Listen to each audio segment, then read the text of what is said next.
تخيل إنك قاعد في مكان هادي وفجأة صوت رهيب بيهز السما. صوت زي ده.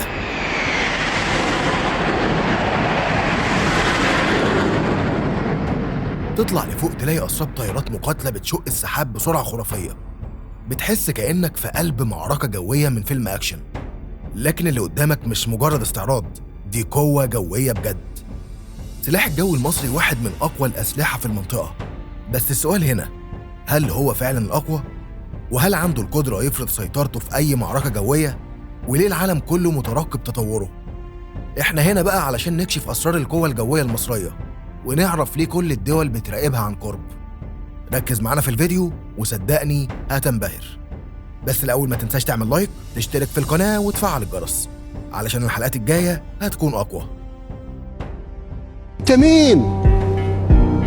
تقول على مصر احنا انتصرنا على مصر؟ تنتصر مين؟ اقسم بالله لو تشيل بس الحدود يدش عليك الجيش المصري هي ساعتين. فراعنة هذول. قسما بالله اللي حيقرب لها لأشيله من فوق وش الأرض. أرضي وأنا حر، ولا تلومن إلا أنفسكم. عيب تتعاملوا مع ناس كبار.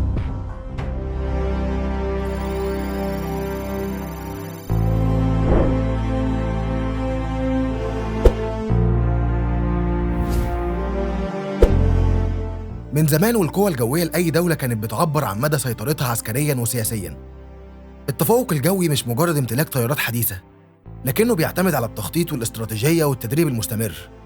لما يكون عندك قوات جوية قوية، تقدر تحمي مجالك الجوي وتنفذ عمليات هجومية وتفرض وجودك في أي نزاع دولي. ومصر أدركت المفهوم ده من زمان جداً، وبدأت تبني قوة جوية بتتطور بشكل كبير لحد ما وصلت للمكانة اللي عليها دلوقتي. بداية القوة الجوية المصرية، ليه مصر اهتمت بيها؟ سلاح الجو المصري بدأ بشكل متواضع جدا في الأربعينات بعد الحرب العالمية الثانية، وكان بيواجه تحديات كبيرة زي ضعف التسليح وعدم توفر الخبرة الكافية. لكن رغم كل ده مصر دخلت في حروب كتيرة وأثبتت فيها إن الطيار المصري عنده مهارة استثنائية. وأكبر مثال على كده في حرب 1956 وقت العدوان الثلاثي، لما الطيارين المصريين واجهوا قوات جوية أقوى منهم بكتير ومع ذلك قدروا يصمدوا. بعد النكسة في 1967 كان لازم يتم إعادة بناء القوات الجوية من الصفر، وكانت حرب الاستنزاف بمثابة تدريب عملي للطيارين المصريين على أحدث التكتيكات الجوية.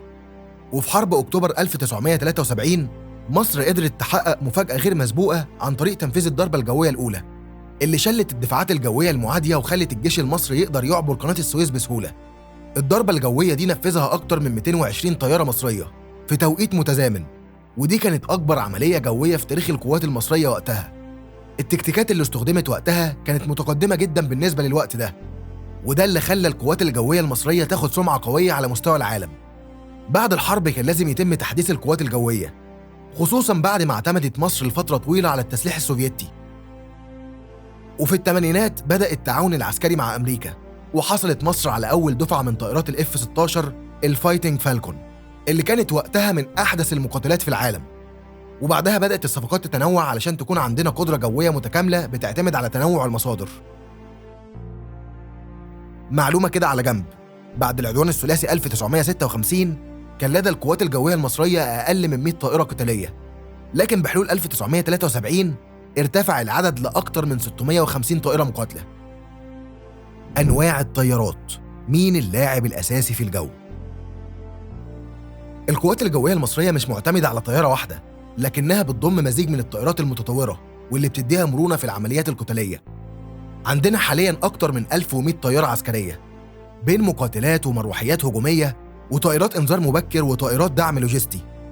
المقاتلات الرئيسية عندنا بتشمل طائرات اف 16 اللي عندنا منها 128 طيارة، وبتعتبر العمود الفقري للسلاح الجوي المصري.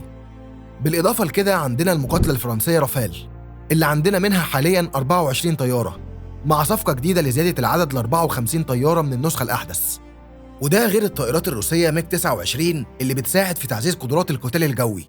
لكن مش بس الطيارات المقاتلة هي اللي بتحدد قوة الجيش الجوي، عندنا كمان المروحيات الهجومية زي الأباتشي AH-64 اللي عندنا منها 46 طيارة، واللي بتعتبر من أخطر الطائرات الهجومية في العالم. ده بالإضافة لمروحيات كاموف 52 الروسية اللي عندنا منها 39 طيارة، وهي واحدة من أقوى المروحيات القتالية في العالم. مصر كمان بتمتلك طائرات استطلاع وإنذار مبكر زي E2C هوك آي، ودي بتساعد في مراقبة المجال الجوي ومنع أي اختراق، وده بيدي الجيش المصري ميزة استراتيجية كبيرة. مقارنة القوات الجوية المصرية بدول المنطقة، مصر بتحتل المركز ال 12 عالمياً من حيث عدد الطائرات المقاتلة، والمركز الأول إفريقياً، متفوقة على دول زي جنوب أفريقيا ونيجيريا.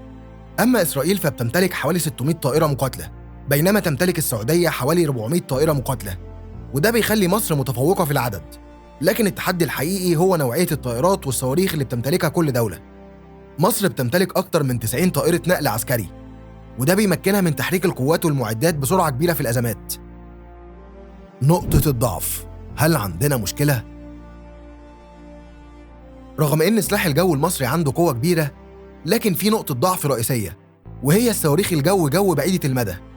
الطائرات المصرية حالياً بتعتمد على صواريخ زي ميكا وآر 77، لكن مداهم ما بيعديش 80 كيلومتر، في حين إن الطائرات المعادية عندها صواريخ زي ميتور وآمي رام اللي مداهم أكتر من 150 كيلومتر، وده معناه إنهم يقدروا يضربوا الطائرات المصرية قبل ما توصل لمدى الضرب بتاعها.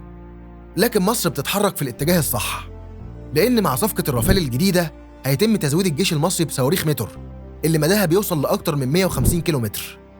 من الحلول المقترحة بتشمل الحصول على طائرة جي-10C الصينية بصواريخ BL-15 اللي مداها بيوصل ل 200 كيلومتر. كنا عملنا فيديو عن صواريخ BL-15 الصينية، هتلاقي الفيديو في صندوق الوصف. وده لو حصل هيكون نقلة كبيرة جدا في التوازن العسكري في المنطقة. وكمان من الحلول تطوير الدفاع الجوي لحماية الطائرات أثناء المعارك الجوية. مصر بتمتلك أكتر من 200 منصة دفاع جوي متحركة، بتشمل أنظمة S-300VM و HQ-9 الصينية. تفاصيل أعمق عن الطائرات بدون طيار المصرية. الدرونز أو المسيرات بقت عنصر أساسي في الحروب الحديثة، ومصر أدركت ده بدري وبدأت تستثمر بقوة في تطوير وتشغيل الطائرات المسيرة، سواء للاستطلاع أو الهجوم أو الحرب الإلكترونية. القوات الجوية المصرية دلوقتي عندها أسطول متنوع من الطائرات بدون طيار، واللي بتوفر مرونة في تنفيذ العمليات العسكرية بكفاءة عالية ومن غير تعريض الطيارين لأي مخاطر. مصر بتمتلك أكتر من 50 طيارة مسيرة هجومية واستطلاعية، وأبرزها وينج لونج 2 الصينية اللي تقدر تنفذ ضربات دقيقة بصواريخ موجهة من مدى 120 كيلومتر. عندنا كمان CH-4 اللي بتشبه الطيارة الأمريكية MQ-9 ريبير، وتقدر تشيل أسلحة متطورة لمهام الاستطلاع والهجوم مع بعض. مصر ما اكتفتش بالاستيراد، لكنها دخلت بقوة في تصنيع الدرونز محلياً، وده ظهر في مشروع نوت 800، أول طيارة مسيرة مصرية بتنتج بالكامل داخل مصر. الهدف منها هو تنفيذ مهام الاستطلاع والهجوم الخفيف، وده خطوة كبيرة نحو امتلاك مصر منظومة درونز متطورة. مصر كمان بتخطط لتعزيز قدرتها في المجال ده من خلال الحصول على درونز أكتر تقدم، زي بريكدار TB2 التركية ووينج لونج 3 الصينية، اللي عندها قدرات متطورة في الحرب الإلكترونية والهجمات الجوية بعيدة المدى. بالإضافة لكده في احتمالات كبيرة إن مصر تتعاون مع الصين أو الإمارات لتطوير جيل جديد من الطيارات المسيرة. المستقبل، إيه اللي جاي؟ مصر مش بتعتمد على اللي عندها بس، لكنها بتخطط لزيادة قوتها الجوية بشكل كبير.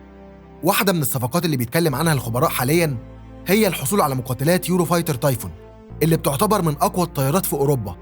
غير كده مصر عندها مفاوضات مع الصين لشراء طائرات الجي-10C اللي بتتميز بتكنولوجيا متطورة وصواريخ بعيدة المدى. كمان مصر بتخطط لتطوير منظومة دفاع جوي متكاملة تشمل أحدث أنظمة الرادار والتشويش الإلكتروني علشان تقدر تسيطر على المجال الجوي بالكامل. الجيش المصري برضو بدأ يستثمر في الطائرات بدون طيار الدرونز، واللي بقت عنصر أساسي في الحروب الحديثة، وبيتم حالياً تصنيع درونز هجومية محلياً. القوات الجوية المصرية بتتطور بسرعة وبتحاول تعوض أي نقص عندها من خلال الصفقات الذكية والتدريبات المستمرة. وجود تنوع في مصادر التسليح بيخلي الجيش المصري عنده ميزة تكتيكية مش موجودة عند دول كتير في المنطقة.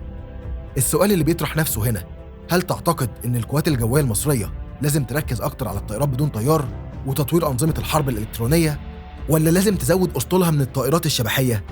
وهل ممكن نشوف مصر بتصنع أول طائرة مقاتلة محلية خلال ال20 سنة الجاية؟ شاركنا رأيك واستنى الفيديو الجاي عن أسرار جديدة في قوة مصر العسكرية. بس كده، لو لسه بتتفرج لحد دلوقتي شكراً إنك كملت معانا لآخر الحكاية. لو عجبك التقرير ما تنساش اللايك والاشتراك علشان يوصلك كل جديد. نشوفك في الفيديو الجاي. سلام. انت مين؟ تقول على مصر احنا انتصرنا على مصر، تنتصر مين؟ اقسم بالله لو تشيل بس الحدود يدش عليك الجيش المصري هي ساعتين. فراعنة هذول. قسما بالله إن حيقرب لها لأشيله من فوق وش الأرض. ارضي